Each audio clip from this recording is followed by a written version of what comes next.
What psychological and emotional gifts do you wish for children? Kindness, compassion, curiosity. What about resilience? Resilience can be defined as the ability to endure and bounce back from difficult things. Some people also define resilience as toughness, but the kind of resilience I'm talking about is not impenetrable. In fact, the kind of resilience I'm talking about includes things like kindness and curiosity and joy. So just how do we help kids to develop this resilience? The answer, of course, begins with developing resilience in ourselves.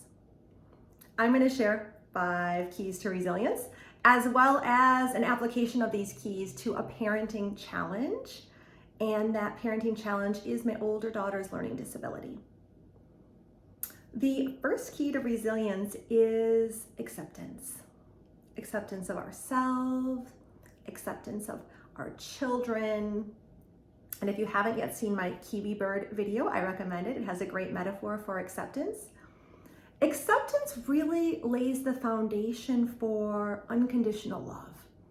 When kids feel that they are valued just for who they are, then when they experience difficulty, it will be easier for them to bounce back. In addition to accepting ourselves and our children, we also want to accept our lives. This reduces stress and that depleting energetic state of thinking things shouldn't be as they are. Now, this doesn't mean that we accept non-optimal conditions and just lay down like we're doormats. The acceptance that we're fostering in this case is actually a foundation for sustainable growth and change. And in the case of my daughter's learning disability, I had to first acknowledge and accept that she was struggling in school, that the status quo was not working for her before I could figure out what to do about it. And now if you don't like that word acceptance, for some people it's like a little unpalatable, you can always use the word acknowledgement, which is a landmark on the journey to acceptance. So we want to complement this acceptance with growth and change. And growth and change is actually our second key to resilience. And there's 2 different motivations for growth and change that can either be resilience depleting or resilience building. Now, if we were to view ourselves and our children through a lens of inadequacy, not enoughness, then change would actually be coming from a place of shame, and it would decrease our resilience.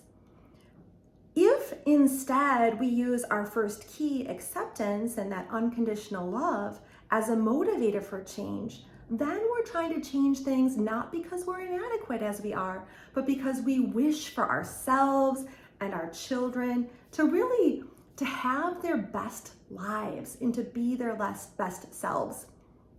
And it's helpful to have a lens of humility for this kind of a sustainable growth and change.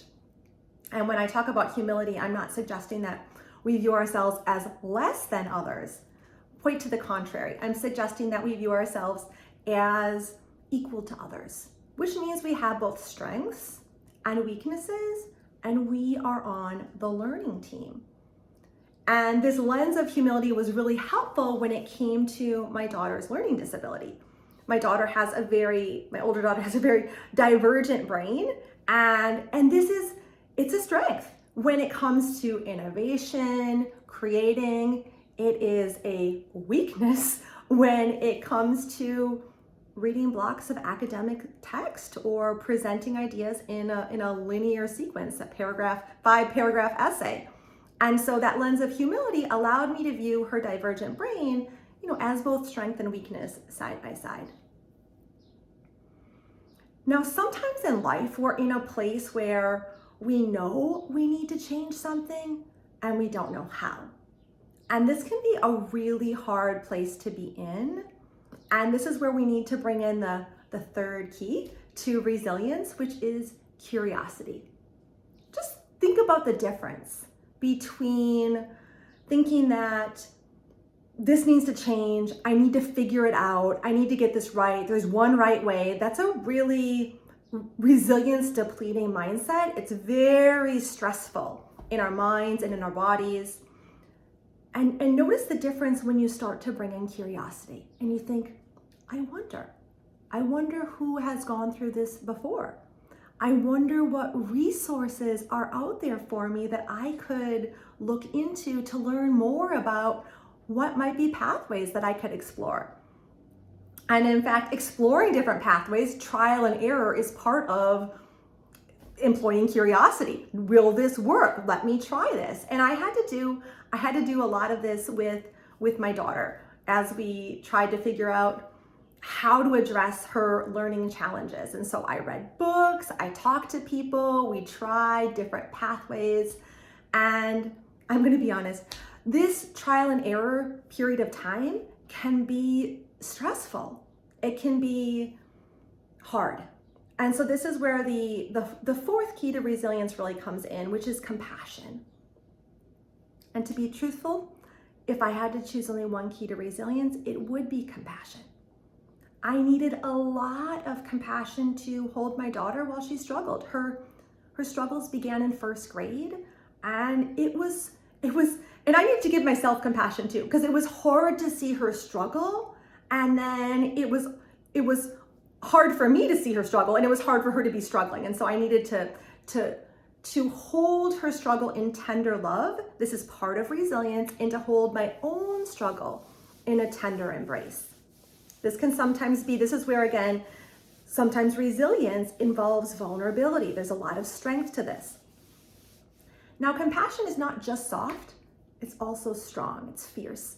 And so I had to have a lot of fierce compassion with my daughter to help her try different things, to keep persevering, and also to find the right supports for her. So I had to, actually, in the beginning, I had to have her switch schools. So this was, again, end of first grade. I realized not only was school not the best, her particular school was not very good for adapting to her divergent brain. So I had to, use a lot of strength to have her switch school districts. And then as the years progressed, and again, the kind of the gap in her learning grew, to have her assessed for what was the particular learning challenge, to have her diagnosed, to have the school develop a 504 plan for her, and then to intervene whenever they were not quite following through with what they needed to. So again, that compassion can be fierce, and we need it to be fierce, and it can be tender with the struggles. We need both. Now, a lot of what I've been talking about in these keys to resilience has been, what do we bring to adversity? But life is not just adversity. Life is also joy. And that's why the fifth key to resilience is soaking in the good. We need to be able to see the beauty in life, to bring our brains, which tend to gravitate toward what's wrong, to see what's right. And especially in our parenting, to really take in those beautiful moments. Now, in my daughter's case, this whole story about her began when she was in K-5 first grade. She's now in 8th grade. And on her last report card, she got a 4.0, straight A's. So we had a lot of celebration in our house of her success.